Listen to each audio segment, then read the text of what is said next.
آسائش کے طالب کو صحبت سے تنہائی بہتر ہے۔ صحبت کی آفتوں سے بچ کر فائدہ حاصل کرنے کا طریقہ یہ ہے بندہ اپنی خوشی کو ترک کر دے اور اپنی مشکلات میں خوشی محسوس کرے۔ حضرت سیدنا علی خواص فرماتے ہیں حضرت سیدنا خضر سے ملاقات کی 3 شرطیں ہیں۔ پہلی شرط نہ ہو آپ سے ملاقات نہیں کر سکتا، اگرچہ جن و انس سے زیادہ عبادت گزار ہو، وہ سنت کا عامل ہو، بدعتی نہ ہو، دنیا پر حریص نہ ہو، اگر وہ ایک روٹی بھی دوسرے دن کے لیے بچا کر رکھے تب بھی حضرت سیدنا خضر سے ملاقات نہیں حاصل کر سکے گا۔ سبحان اللہ۔ مسلمان کے لیے اس کا سینہ بالکل صاف ہو، نہ تو اس کے دل میں کینہ ہو اور نہ ہی حسد ہو اور نہ ہی تکبر ہو۔ بسم اللہ الرحمن الرحیم۔ السلام علیکم ویورز۔ ایک مشہور علمی گھرانے کے چشم و چراغ، زہد تقویٰ کے پیکر، صلاحیت و قابلیت کے اعتبار سے اپنے زمانے میں ممتاز اور کئی علوم پر دسترس رکھنے والے نوجوان عالم دین کا معمول تھا کہ جب بھی کوئی مشکل پیش آتی مزارات اولیاء پر حاضر ہو جاتے، صاحب مزار کے وسیلے سے دعا کرتے اور اپنی دلی مراد پاتے۔ ایک مرتبہ یہی عالم صاحب ایک علمی الجھن کا شکار ہوئے تو حضرت سیدنا با یزید بسطامی کے مزار کا رخ کیا۔ 3 ماہ تک دربار بسطامی پر گزارے کہ ہر وقت باوضو رہتے لیکن مسئلہ حل نہ ہوا۔ شاید قدرت کو یہی منظور تھا۔ اس بار مانوی جواب کی بجائے تجربے اور مشاہدے کے ذریعے جواب حاصل کیے۔ آخر کار اس مشکل کے لیے حل کے لیے انہوں نے کھردرا لباس پہنا اور وضو کا برتن تھا اور خراسان کی جانب رفتے سخر باندھ لیا۔ راستے میں ایک گاؤں آیا تو عالم صاحب نے وہیں رات گزارنے کا فیصلہ کر لیا۔ گاؤں میں ایسی جگہ پہنچے جہاں دیندار نظر آتے، دنیا دار رہائش پذیر تھے۔ انہیں وہاں ایسے کئی چہرے نظر آئے جو خوشحالی بے فکری سے دمک رہے تھے۔ جیسے ہی ان لوگوں کی نظر اس اجنبی نوجوان پر پڑی تو اس میں سے ایک متکبرانہ چال چلتے ہوئے آگے بڑھا اور بولا، تم کون ہو؟ عالم صاحب نے سخت لب و لہجے کو نظر انداز کرتے ہوئے نہایت نرمی سے جواب دیا، مسافر ہوں، رات گزارنے کے لیے ٹھہرنا چاہتا ہوں۔ وہ سب کہہ کے لگا کر ہنس پڑے اور ایک دوسرے سے کہنے لگے، لگتا تو صوفی ہی ہے لیکن ہم میں سے نہیں ہے۔ اس نوجوان عالم نے پر اعتماد لہجے میں جواب دیا، آپ نے بالکل درست کہا، بے شک میں آپ لوگوں میں سے نہیں ہوں۔ انہوں نے عالم صاحب کو نچلی منزل پر ٹھہرایا اور خود بالا خانے میں چلے گئے۔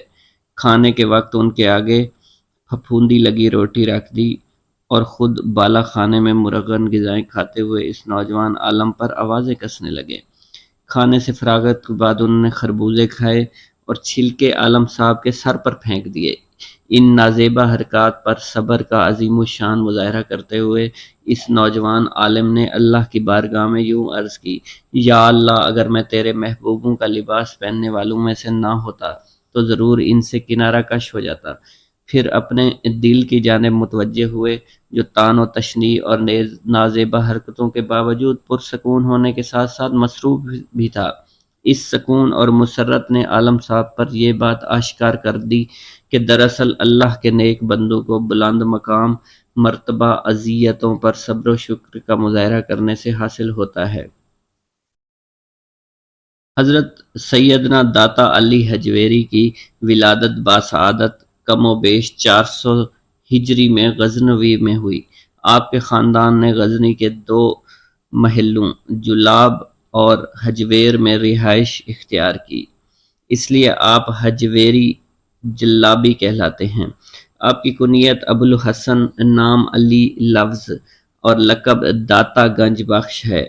مہر النساء پیر غلام دستگیر نامی نے آپ شجرہ نسب یوں بیان کیا ہے، حضرت مخدوم علی بن سید عثمان بن سید عبد الرحمن بن سید ابو الحسن علی بن سید حسن بن سید زید بن حضرت امام حسین رضی اللہ تعالی عنہ بن علی بن ابی طالب۔ حضرت سیدنا علی حجویری کا قد درمیانہ، جسم سڈول یعنی متناسب اور خوبصورت اور گھٹا ہوا یعنی مضبوط تھا۔ جسم کی ہڈیاں مضبوط اور بڑی تھی، فراخ سینہ اور ہاتھ پاؤں مناسب تھے۔ چہرہ گول تھا نہ لمبا، سرخ و سفید چمکدار رنگت، کشادہ جبیں اور بال سیاہ گنے تھے۔ بڑی اور خوبصورت آنکھوں پر خمدار گھنی ابرو تھی۔ پتلی ناک، درمیانے ہونٹ اور رخسار بھرے ہوئے تھے، چوڑے اور مضبوط شانوں پر اٹھتی ہوئی گردن، داڑھی مبارک گھنی۔ آپ بڑے جاذب نظر اور پرکشش تھے۔ حضرت سیدنا داتا علی حجویری لباس کے معاملے میں کسی قسم کا تکلف نہ برتتے، میانہ روی اختیار کرتے، جو لباس میسر ہوتا صبر و شکر کرتے، زیب تن فرما لیتے۔ آپ کا لباس نمود و نمائش کے لیے نہ ہوتا بلکہ صرف تن ڈھانپنے کے لیے ہوتا تھا۔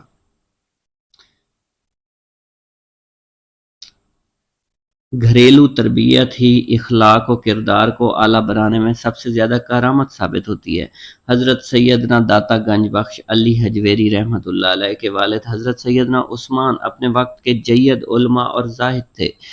شاہان غزنیہ کے زمانے میں دنیا کے کونے کونے سے علماء، فضلاء، شعراء، صوفیاء غزنوی میں جمع ہو گئے، جس کی وجہ سے غزنی علوم و فنون کا مرکز بن چکا تھا۔ حضرت سیدنا عثمان نے بھی یہاں رہائش اختیار کی۔ آپ کی والدہ ماجدہ حسینی سادات سے تھی، عابدہ زاہدہ خاتون تھی۔ گویا سیدنا داتا گنج بخش علی حجویری نجیب الطرفین سید تھے، اس لیے آپ حسن جمال اور حسن کمال دونوں ہی کے جامع تھے۔ حضرت سیدنا داتا گنج بخش علی حجویری کے ماموں کو زہد و تقوی کی بنیاد پر تاج الاولیاء کے لقب سے یاد کیا جاتا ہے اور شہرت حاصل تھی، غرض کہ آپ کا خاندان شرافت، صداقت، علم و فضل کی وجہ سے مشہور تھا۔ علم کے موتیوں کی چمک دمک اور زہد تقوی کے نور سے منور گھرانہ دراصل آپ کی شخصیت سازی کا کارخانہ ثابت ہوا۔ اسی کارخانے نے آپ کے اخلاق و کردار اور علم و عمل کو دائمی خوشبو بخشی، جس کی مہک آج تک دل اور دماغ کو معطر کر رہی ہے۔ غزنی تہذیب و تمدن اور علم و حکمت کی وجہ سے ترقی یافتہ بہت اہمیت کا حامل تھی۔ اس کی اہمیت کی وجہ یہ تھی کہ بڑے بڑے علماء، صوفیاء، تاریخ دان، جغرافیہ دان اس شہر میں رہائش پذیر تھے۔ یوں کے دور میں غزنی حصول علم اور ظاہری باطنی تربیت کا بے مثال مرکز بن چکا تھا۔ علم کی اس ترقی کا اثر حضرت سیدنا داتا گنج بخش علی حجویری پر بھی ہوا۔ یہی وجہ ہے کہ جب کم عمری میں ایک غیر مسلم فلسفی سے آپ کا مکالمہ ہوا تو آپ زبردست دلائل اور عمدہ انداز بیاں کے سبب کامیاب و کامران ہوئے۔ حضرت سیدنا داتا گنج بخش علی حجویری کی تعلیم و تربیت کے بارے میں ایک کتاب میں لکھا ہے کہ جس پاکیزہ فطرت ماں کی آغوش میں آپ نے پرورش پائی، اس کی زبان ذکر الہی میں مصروف اور دل جلوہ حق سے سرشار رہتا تھا، اس لیے آپ نے ابتدائی عمر سے ہی بڑی محتاط اور پاکیزہ زندگی گزاری۔ آپ کو بچپن ہی سے عبادت کا شوق تھا۔ نیک والدین کی تربیت نے آپ کے اخلاق کو شروع ہی سے پاکیزگی کے سانچے میں ڈھال رکھا تھا۔ ہونٹ سنبھالتے ہی آپ کو تعلیم کے لیے مکتب میں بٹھا دیا گیا۔ حروف شاہی کے بعد آپ نے قرآن پاک مکمل کر لیا۔ حضرت داتا گنج بخش نے بچپن ہی سے محنت اور جاں فشانی کے ساتھ علم دین حاصل کرنا شروع کر دیا تھا۔ آپ حصول علم میں اتنے مشغول رہتے، نہ تو کھانے پینے کا خیال رہتا، نہ ہی گرد و پیش کی خبر۔ چنانچہ حضرت خواجہ مستان شاہ کابلی فرماتے ہیں، جن کا دل اللہ کی طرف متوجہ ہو وہ دنیا کی نعمتوں کی طرف آنکھ اٹھا کر بھی نہیں دیکھا کرتے۔ حضرت سیدنا علی بن عثمان حجویری سلطان محمود غزنوی کے قائم کردہ دینی مدرسہ میں قریب 12-13 سال کی عمر میں زیر تعلیم تھے۔ حصول علم کے جذبے سے سرشار، تعلیم میں اتنا محو مشغول ہو جاتے کہ صبح سے شام ہو جاتی، مگر پینے تک پانی کی فرصت نہ ملتی۔ رضوان نامی سفید ریش بزرگ اس مدرسہ کے مدرس تھے۔ وہ اپنے اس خاموش طبع طالب علم کو تکریم کی نگاہ سے دیکھا کرتے تھے۔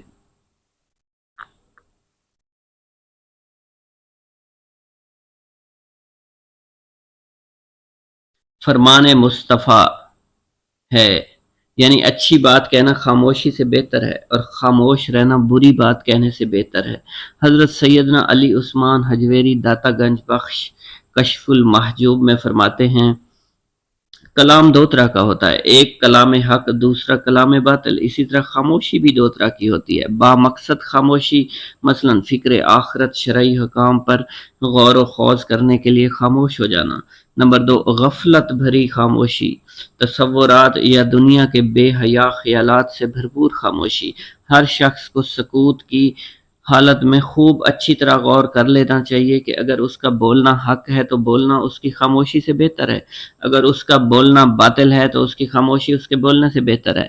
حضرت داتا گنج بخش گفتگو کے حق یا باطل ہونے کے متعلق سمجھانے کے لیے ایک حکایت نقل کرتے ہوئے فرماتے ہیں، ایک مرتبہ حضرت سیدنا ابو بکر شبلی بغدادی نے بغداد شریف کے ایک محلے سے گزرتے ہوئے ایک شخص کو سنا دیا۔